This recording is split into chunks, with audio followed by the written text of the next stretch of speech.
Hey guys, what's up? It's Charlie here, and today we're going to be looking at 10 lucky finds that made people rich. Do you dream of being stinking rich overnight? Most people think the only way to do that is to win the lottery, but if you have a look around, you might find something that'll make you a millionaire. That's exactly what these people did, as they got mega rich over lucky finds. Before we get into it, why not subscribe and press the notification bell too.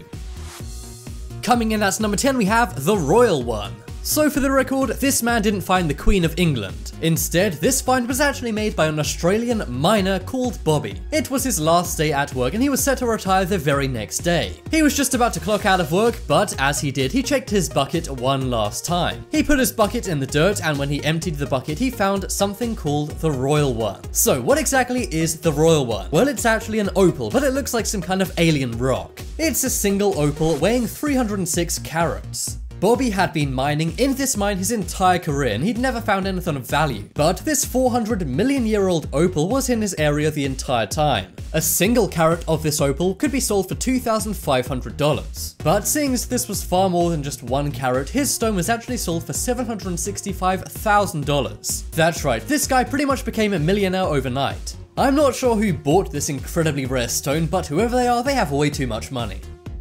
Next up is shares. So we all know that you can make a ton of money off of stocks and shares. Just look at the Wolf of Wall Street, for example. But most of the time it takes a lot of preparation and planning to buy the right shares to make a ton of money. Well, any stock market players will be very envious of this story. A guy named Tony purchased a box of random junk at a garage sale in California. He bought the box of junk for a mere $5. But when he began looking through all the contents, he found a note. The note turned out to be a certificate for 1,625 shares of the company Palmer Union Oil Company. Now, you likely have never heard of this company, and that's because it merged with Coca-Cola. And those 1,625 shares are now worth 1.8 million shares in Coca-Cola. And those 1.8 million shares in Coca-Cola are now worth $130 million. That made Tony one of the largest shareholders in Coca-Cola, and therefore this is the most valuable garage sale find in history. Just imagine how annoyed you would be if you accidentally sold Tony that $130 million share for $5. Next up is Declaration of Independence. So in 1776, the USA declared their independence. They drafted up 25 copies of what is known as the Declaration of Independence. This was a document that was signed giving America their independence. Well, in 1989, a Pennsylvania man went to a flea market. He bought a picture frame for just $4. But when he took the picture out of the picture frame, he saw something behind the picture. It turned out to be the Declaration of Independence, but he assumed it was a fake. However, he took it to get checked out and he realized he just bought a mint condition Declaration of Independence. That's right, it was an actual, real copy from 1776. He was able to sell this for $2.4 million in 1991. But to who, you may be asking? Well, he actually ended up selling it to Jordan Belfort, aka the real-life Wolf of Wall Street. Next up is egg. So you can get an egg for a few cents at your supermarket. Well, one day, a guy accidentally bought an egg for $33 million, but this wasn't any old regular egg, it was a Fabergé egg. Fabergé eggs are pretty much a rich man's action figure. They're totally pointless ornaments that are worth a ton of money. There was a working class guy in the USA who'd been making his living off purchasing scrap metal. One day he saw a gold orb and had various gems in it. He bought it for $14,000 and believed he could scrap it and make a $500 profit. But when he took it to an appraiser, it turned out to be the third imperial egg. The third imperial egg is one of just 50 Fabergé eggs. They date back from years ago in Russia, and just one of these eggs is worth $33 million, which is exactly what this guy sold it for. Just imagine buying something for $14,000 and flipping it for $33 million. Next up is whiskey. So I'm sure we all like a glass of whiskey every now and then. And whiskey isn't exactly the cheapest drink you can buy. But one day a guy called Brian bought a new house and went into the attic. When he did, he found various boxes left behind by the previous owner. The previous owner had passed on, and they left most of their belongings in the house. Well, in one of these boxes were 13 bottles of whiskey dating back from 1917. He didn't know anything about whiskey, so he took them to experts, who valued them at $2.6 million. Now, you may assume that he would have sold it right away, but instead, Brian said he would not be selling the whiskey. Instead, he actually plans to drink this $2.6 million whiskey with his friends. If I was his friend, I would not be drinking them, I'd be stealing them. Next up is comic book. So when you were a kid, you likely bought comic books for a few cents. But of course, there are some, well, nerds who buy very expensive comic books. These can be rare comic books or first editions. Well, one day a Minnesota man bought an abandoned home and hoped to renovate it to make some money. He bought the home for $10,000, which is a bargain. But while tearing down one of the walls, he found a comic book inside. At first, he simply assumed it was a random comic book, but he realized it was Action Comics #1. You don't exactly have to be a comic book connoisseur to know that Action Comics #1 is the most valuable comic book of all time. It was published back in 1938 and is the first comic book to feature Superman. He sold it for $100,000. That's right, he bought the $10,000 house to make some money, but instead he made his investment back 10 times just by breaking down a wall. That is one super lucky find.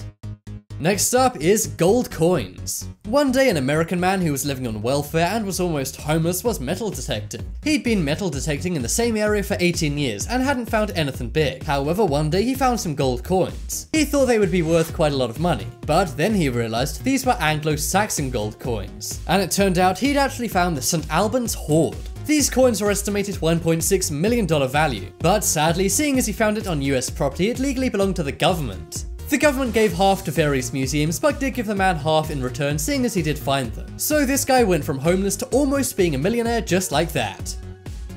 Next up is pearl. So if you find a pearl on the beach, it can be pretty cool looking and you can make a little bit of money.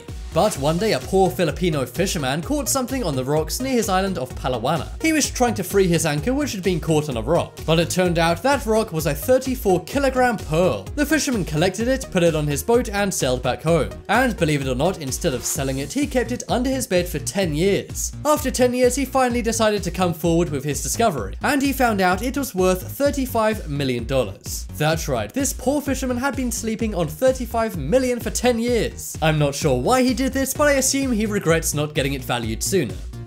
Next up is penny. So you may assume a penny is worth a penny, clues in the name, right? And if you saw a penny from 1974, it would be kind of interesting, but nothing too amazing. 1974 was only around 50 years ago after all. Well, one day a guy named Robert Lawrence inherited a coin collection from his father. Inside he found the penny from 1974. At first it was valued at $300, which was nothing too special. But then they checked again and they realized the coin was made from aluminum. Only 10 of these aluminum coins had been issued. And as a result, this penny turned out to be worth $2 million. Who'd have thought that his dad's coin collection was literally worth millions?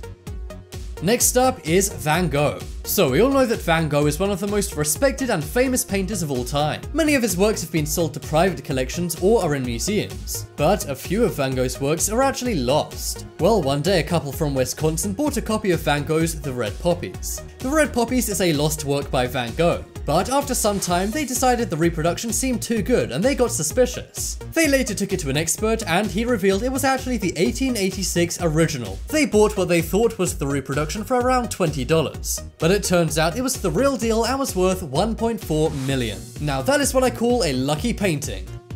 Check out the poll in the top right corner to vote for the luckiest find that made people rich. If you guys want more amazing videos, check out my second channel. There'll be a link to that on screen right now. And I even show my face in a few of those videos, so if you want to see what I look like, then check it out. But as always, thanks for watching. Check out some more videos on screen right now. Leave a like if you enjoyed, and if you haven't already, what you're waiting for, subscribe to Top 10s.